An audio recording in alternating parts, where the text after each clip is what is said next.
nabago na tayo eh. Hindi na tayo nagpapadala sa mga kasalanan. Hindi na natin ginagamit yung ating mga kamay sa pagnanakaw, pananakit, yung ating mga mata sa pagtingin ng mga masasama, pag-i-imagine ng mga masasama, yung ating mga labi, mga bibig ay hindi na natin ginagamit sa paggawa ng masama o pagsalita rather ng masama. At ang ating mga paa ay ginagamit na natin sa tama. Hindi na natin ginagamit sa kasamaan. Maraming mga bagay paano ginagamit ang paa sa kasamaan. Tatakbo ka para pumunta, gumawa ng masama, di ba? So yun, sa abot ng aking makakaya, ng paliwanag. So, brothers and sisters, medyo mabigat-bigat ito. Pero ayon sa inimpress sa aking puso ng Holy Spirit, ang ibig sabihin nito na bibigyan buhay din ang ating mga mortal na katawan sa pamamagitan ng banal na espiritu ay dahil nga sa dati 'di ba yung mga katawan natin ay nagagamit natin sa mga mali. 'Di ba? Pwede niyong sabihin na wala naman kayong ginagawang masama, pero meron at meron. So ngayon tumanggap na tayo sa Panginoon. Iba na yung sistema natin. Yung dating mga kamay natin na mabilis mapanakit, 'di ba? Mabilis gumawa ng di maganda, ay nakokontrol na natin kasi sa tulong ng banal na espiritu. Yung mga labi natin na, wait lang, may alarm yung mga labi natin na ginagamit natin sa mga masasamang pananalita, ay nagdadandahan na tayo ngayon. Kung dati mapagmura kayo, hindi na kayo nagmumura. Kung dati mapagbintang kayo, hindi kayo na nagbibintang. Kung dati mapanghusga kayo, hindi na kayo nanguhusga. Kasi binubuhay ng banal na espiritu yung ating katawan. Kasi namamatay ang katawan natin sa kasalanan eh. Pero binibigyan ng buhay dahil yung katawan natin ay hindi na natin ginagamit sa masama. Diba? Nagbabago tayo. Hindi na tayo nagbumumura. Hindi na tayo palasigaw ng kung ano-ano na lang. Diba? Kinokontrol na nakokontrol na natin dahil sa banal na espiritu na nasa atin. Yung kamay natin, imbes na mabilis makapanakit, makapanapak, sa mga anak o sa ibang tao, hindi na, di ba? Yung paanan natin mabilis tumakbo para gumanti o manakit o makipag-away o kung ano pa man na pupunta sa may mga nagchichismisan doon, tatakbo ka doon, di ba? Yung paa mo, inahalin tulad ko lang kung paano nabubuhay ang katawan natin, no? Hindi yung mamamatay ka na ililibing tapos buhayin mo ulit, hindi ganoon. Iba yon. Si Jesus yan. Dapat pag in the judgment day, ganun din ang mangyayari sa mga namatay na, ganun din ang gagawin. Pero sa ngayon, sa buhay natin ngayon, yung life-giving na binibigay ng Holy Spirit is natatanggal yung mga kasalanan natin kasi yung kasalanan yung nagbibigay ng kamatayan sa atin, di ba? Napapalayo tayo sa Diyos. Yun yung kamatayan. Kasi hindi si Lord napiplease sa atin, yung mga prayers natin, hindi basta sinasagot ni Lord kung gumagawa tayo ng mali. Kung yung puso natin ay is unright, sa disobedient kay Lord.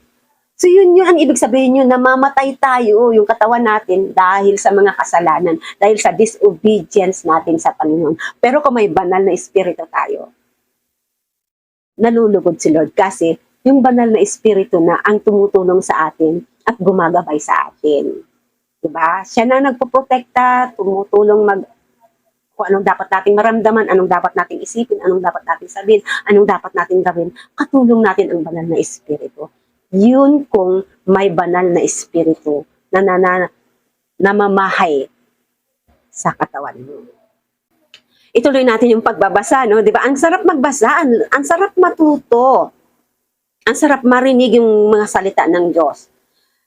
Tuloy natin. Therefore, dear brothers and sisters, you have no obligation to do what your sinful nature urges you to do. Ano yun sa Tagalog?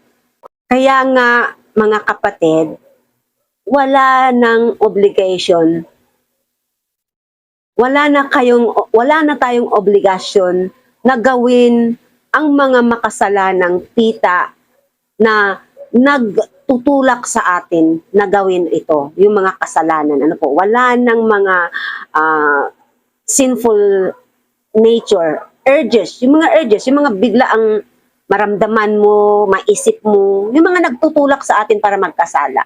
Wala na yon dahil may banal na espiritu na tayo. No? For if you live by its dictates, you will die. Dahil kung mamuhay ka sa mga pagdidikta ng kasalanan, mamamatay ka. Malinaw po yun. But, if you put to death the deeds of your sinful nature, you will live. O, di ba? Na kapag inilibing mo na yung mga kasalanan, yung mga sinful nature mo, yung mga naturalisang kasalanan mo, you will live. Mabubuhay ka. Tulad ng in-explain ko kanina, you will live. Kasi mabubuhay ka na sumusunod sa Diyos at magkakaroon ka ng kapayapaan at kaligayahan na matatagpuan lang sa Diyos. For all who are led by the Spirit of God are children of God.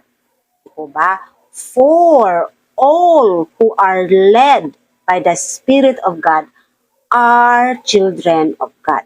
So tayo lamang po na pinangungunahan ng banal na Espiritu ang matatawag na mga anak ng Diyos. Tayo lamang po na sumusunod sa mga kagustuhan at kautusan ng Diyos ang matatawag na mga anak ng Diyos. Tayo lamang po na may mga banal na espiritu na nananahan sa ating mga puso. So, you have not received a spirit that makes you fearful slaves. Instead, you received God's Spirit when He adopted you as His own children. Now, we call Him Abba, Father. Ang sarap, di ba? Tagalogin ko ano. So, you have not received a spirit that makes you fearful slaves. Diba? So, hindi ka na nakatanggap ng espiritu na na ginagawa kang takot na alipin. Diba? Hindi ka na alipin ng kasalanan. Instead, you received God's Spirit. Sa halip, ang natanggap mo ay ang Espiritu ng Diyos when He adopted you as His own children. Nang inadapt kayo, ano nga ba sa Tagalog yung adapt? Nang kinupkup kayo, tayo, bilang kanyang sariling mga anak.